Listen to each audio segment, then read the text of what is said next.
of people from. So feel free to put that in chat. It would be nice to see that. And I'm going to share some slides as well now.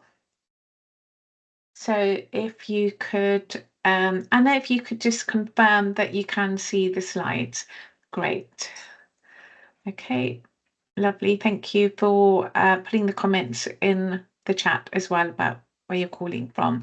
So, as Anna said, I'm going to talk about change and adoption of new technologies, AI tools. I am not going to talk about the specifics of how you can use AI tools within your research.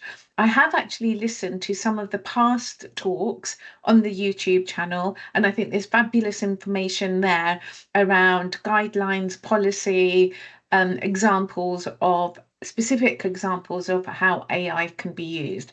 I'm going to come at it from the lens of adopting and supporting people through this change. A little bit about my background then. So I, like Anna said, my areas that I'm particularly passionate about and have worked in for a long time are around change, organizational change management and project management.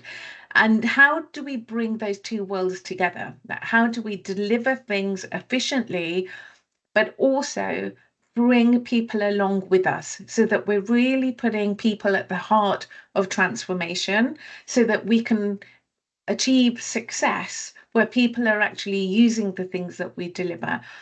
And how do we accelerate that adoption?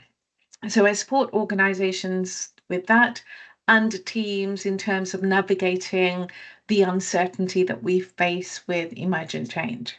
And you can see on the right hand side the main areas that are coming together. I founded Change Quest in 2005 in order to bring those areas together, this project management side, change, and people. These are some of the things that I do. We run accredited certification programs in change management and project management. About half the time is spent training, and the other half is I work alongside teams, either mentoring teams or providing consultancy support on change initiatives. And some of my time, I do some part-time lecturing on a master's course around organizational change, communicating change, managing stakeholders, influencing, that sort of thing. And to keep myself busy along the way, I've been involved in these publications. The Change Manager's Handbook is used as the source textbook for the change management qualification. And there's a Titanic lessons in project leadership, which is around unconscious biases and team working and the sort of people factors that affected the performance there.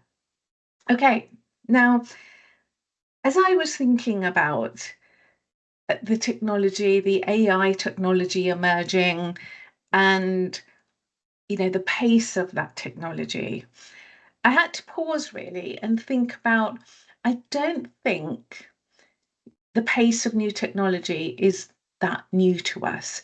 I think if we actually look at just how much we've dealt with, just how much we have adapted to already, I think it's nice to look back and go, wow, we've already adapted to so much.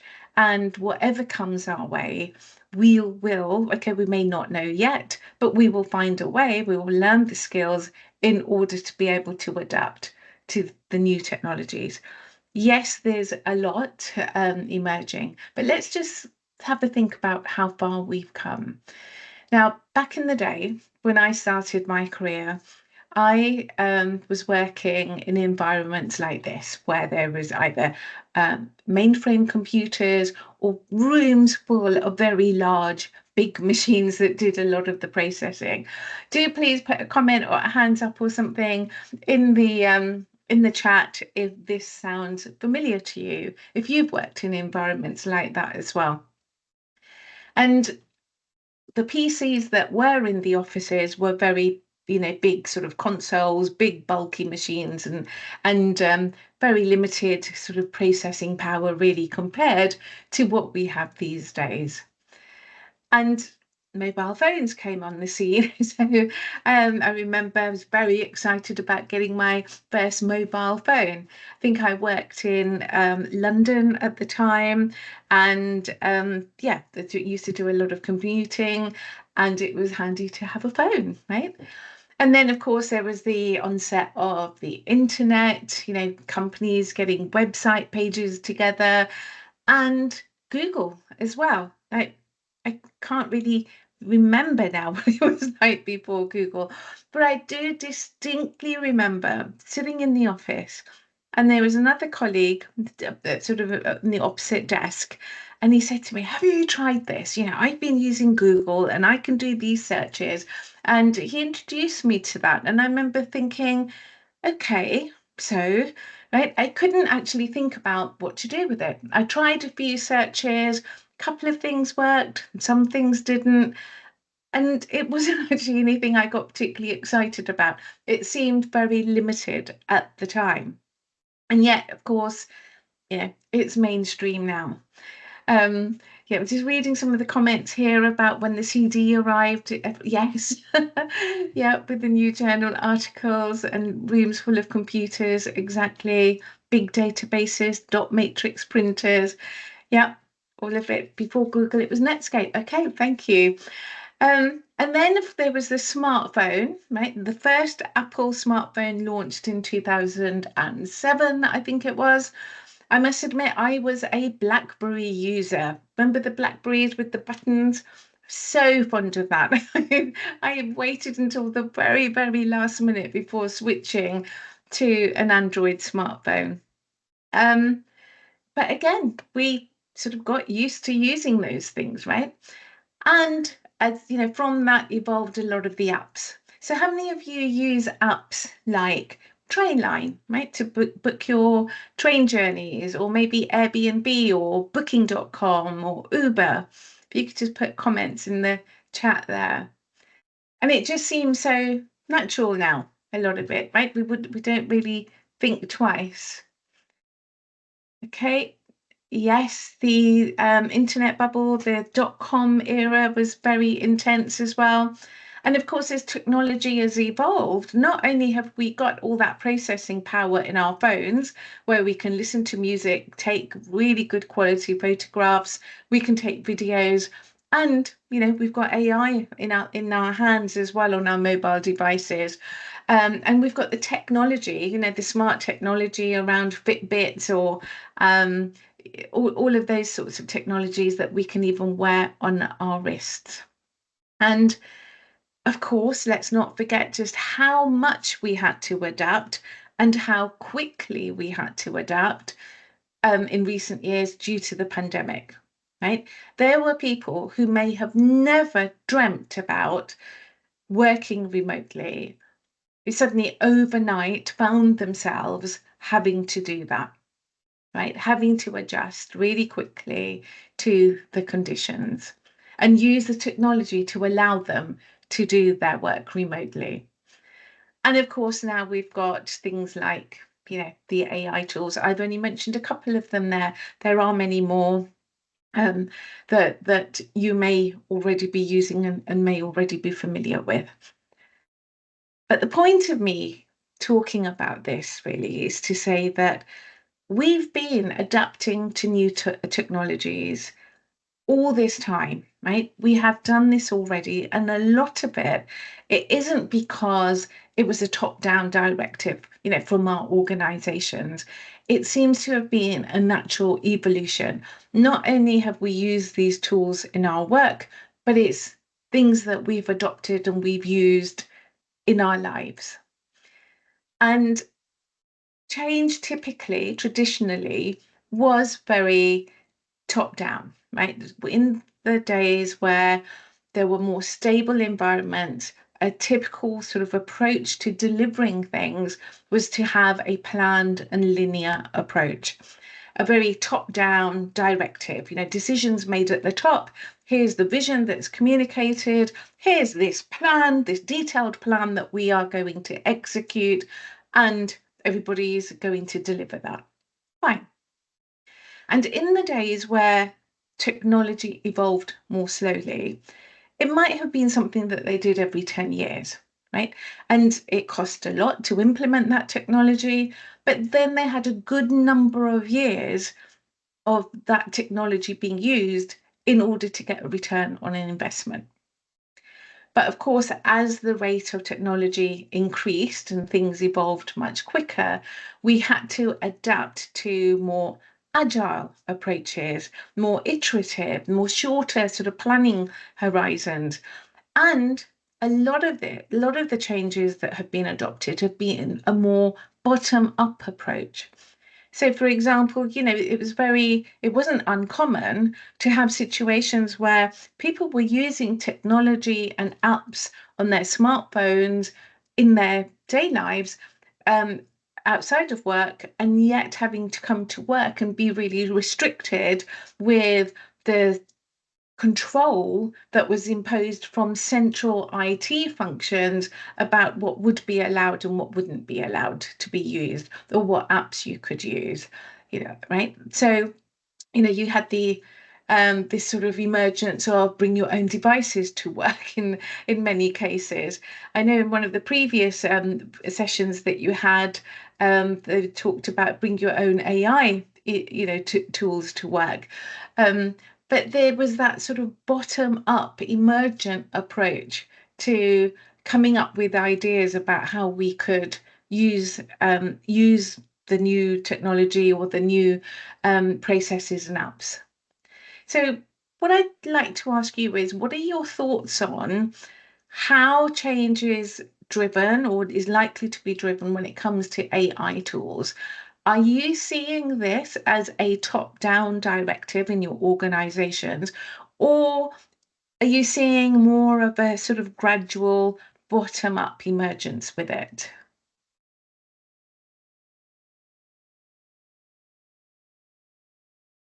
Okay, and there's some answers coming through there that it's bottom-up, community user driven, mostly bottom-up. Yeah. It would seem to me that way. There's a comment here about it being mixed, but not the same degree or tools. Okay. Seen some institutions take a more strategic, organizational, supportive approach.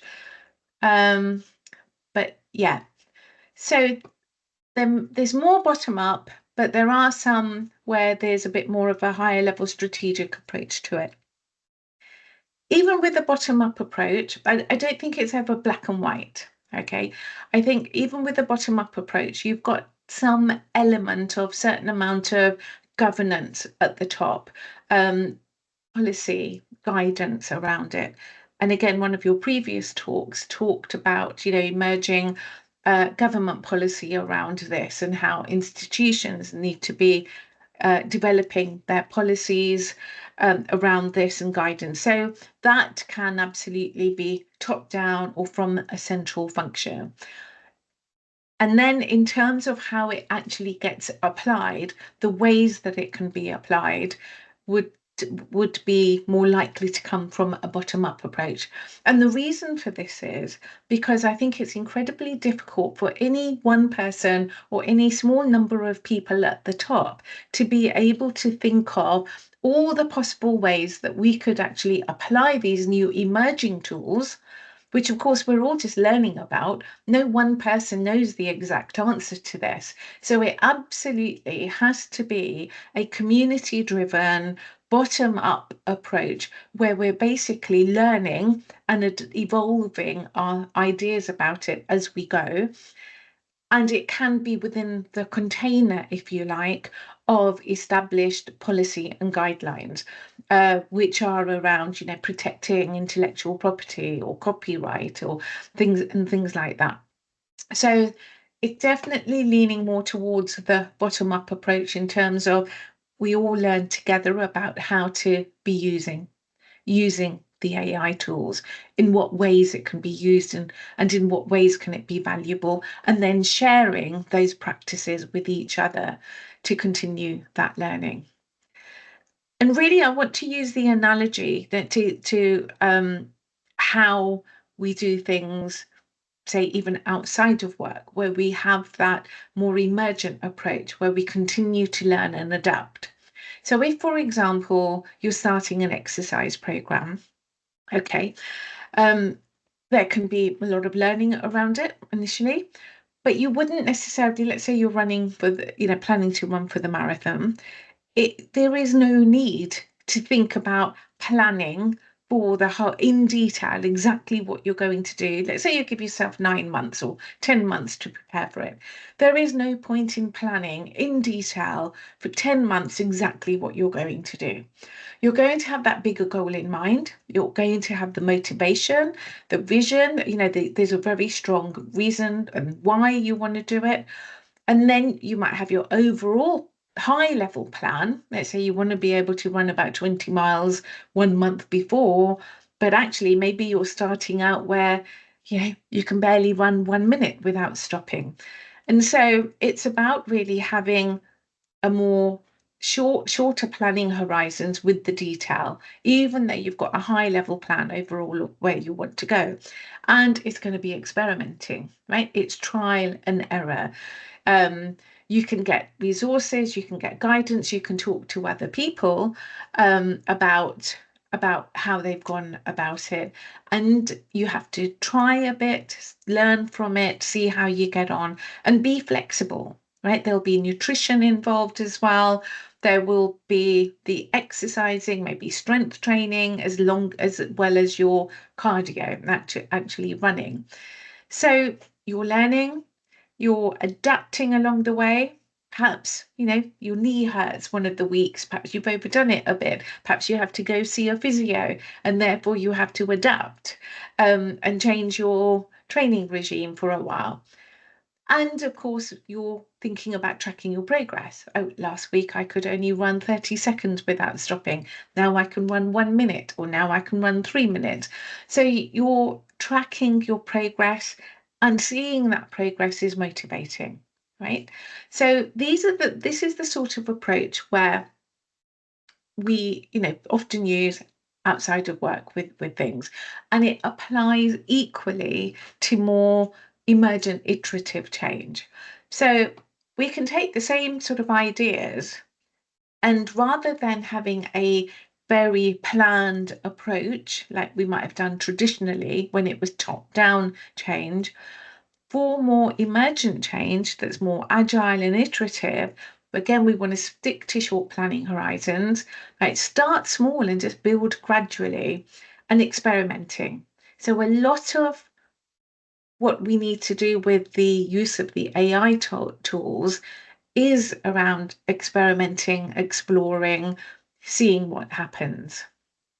And so there's that, and learning from others, absolutely, like you said already, about connecting with others to share and exchange ideas, being flexible along the way, um, and making progress visible, and keeping focused on why are we doing it, what is it that we want to do, but keeping the conversation going to build momentum.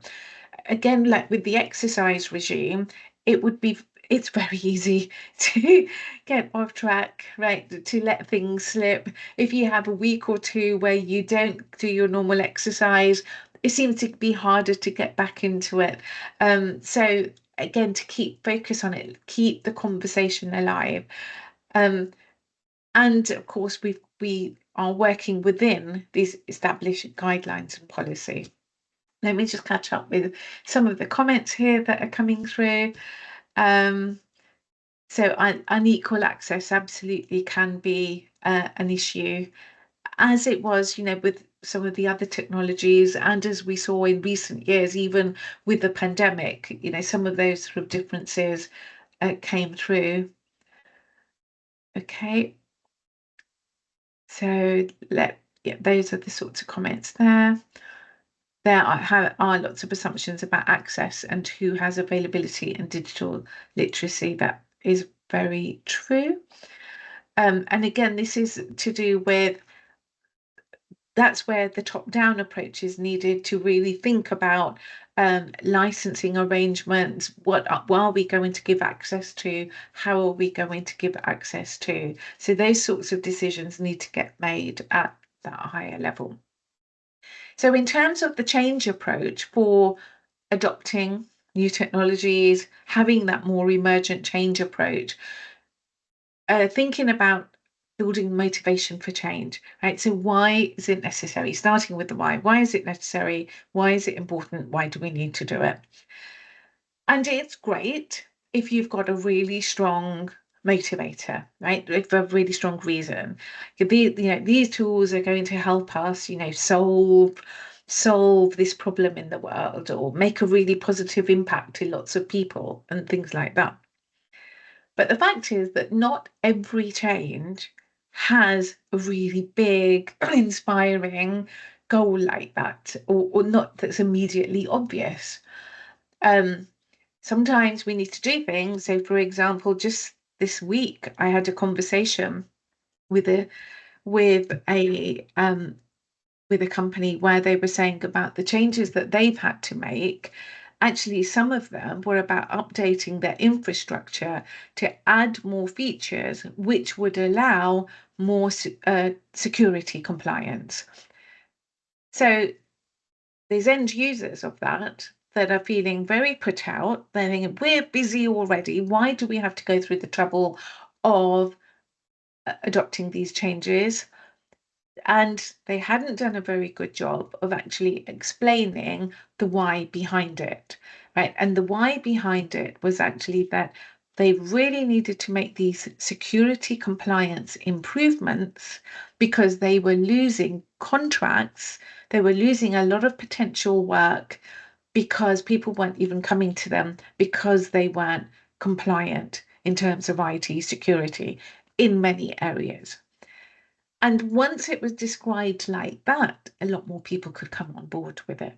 But initially, it just felt like there's all this extra work on top of our day jobs, on top of everything else that we're already doing, and it's just too much, right? It was difficult to engage with. And really thinking about the what's in it for me. Now, there isn't one set answer. Okay, but I would encourage you in your groups, in your communities, to be really thinking about what are the reasons why. And if I look back and I think about using Google or using some of the other apps, I don't remember having a strong why. It just sort of happened gradually. So there are some changes where there is a really strong why for them, and other things that actually it's more of a sort of general momentum. We go towards it. So it depends on whether you want to be really proactive towards this and be early adopters of this and get ahead of the curve, if you like, or whether with what you're doing, it's okay to not be ahead of the curve, not be part of the early adopters, but be, a bit further along on that way. There's no right or wrong with this. It just depends on what's appropriate for your situation. But certainly thinking about the why for your department, for yourself, and for your organization, it's worth having these conversations. Now, this comes from Edgar Schein, this work around, who wrote a lot about organizational culture, but he talked about drivers for change. And on the side of driving change forward, sort of the things that motivate us to actually make change happen, there is this idea of survival anxiety, right? If we don't do it, we're going to get left behind. We won't be able to do our work. And we certainly saw that with the pandemic. Right? There were a lot of people who wouldn't have normally worked from home, but they appreciated that actually this is what needs to be done in order to keep work going. So you've got that survival anxiety, which are the drivers to make change happen. But equally, there's an opposing, well, not equally, but there are opposing forces, which can be the learning anxiety. Right. Maybe I'm somebody who spent the last 20 years using, old legacy systems. I'm seen as the expert in those. All of a sudden, my organization is moving to more digital apps, and what I know, what I've been an expert in, may no longer be relevant. Or actually, I think I'm just going to find it really hard to get my head around it. So some of the learning anxiety can kick in where it can freeze you, right? You sort of freeze in your tracks, or it just feels really scary.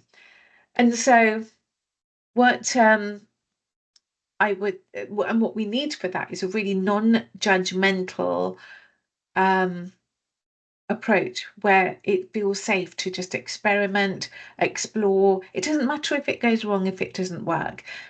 For this type of change, the emergent change, that's absolutely what we need because we haven't got the perfect answers. So it is going to be trial and error and experimenting.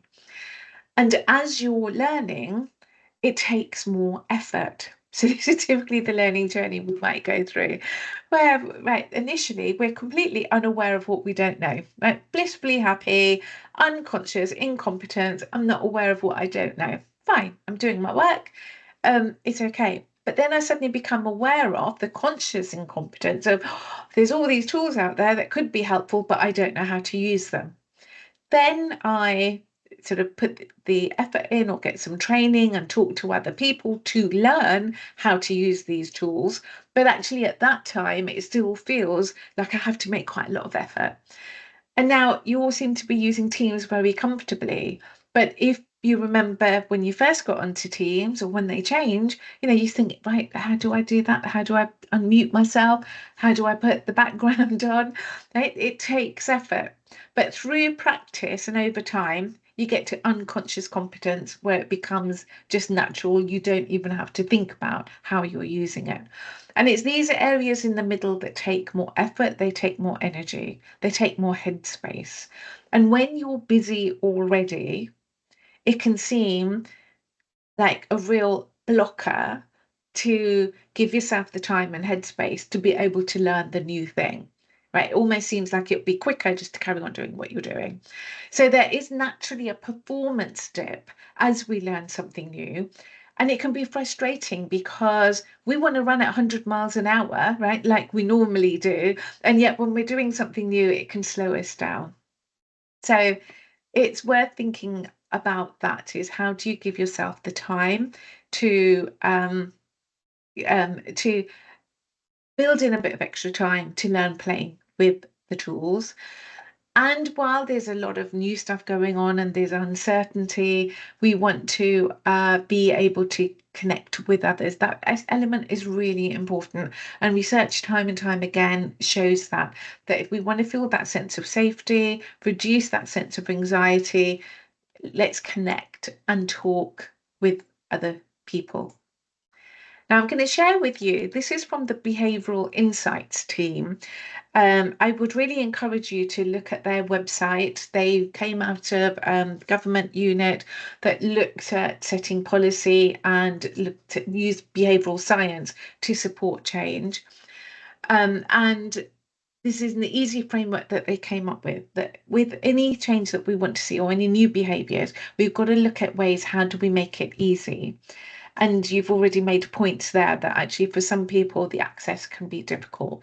But how can we easily introduce little aspects of trying out a new tool in an easy way, simplifying messages, the communication around it as well to reduce the hassle factor. And again, with the help of communication, is how can we make it more attractive and easy to read and easy to understand, and also make it social, which is where the community connections come in, and timely. So, how can we provide support as and when people need it?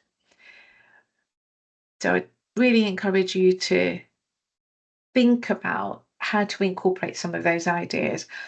And the other thing that I'll leave you with here is to think about the levers for change. So, what in our environment is going to help?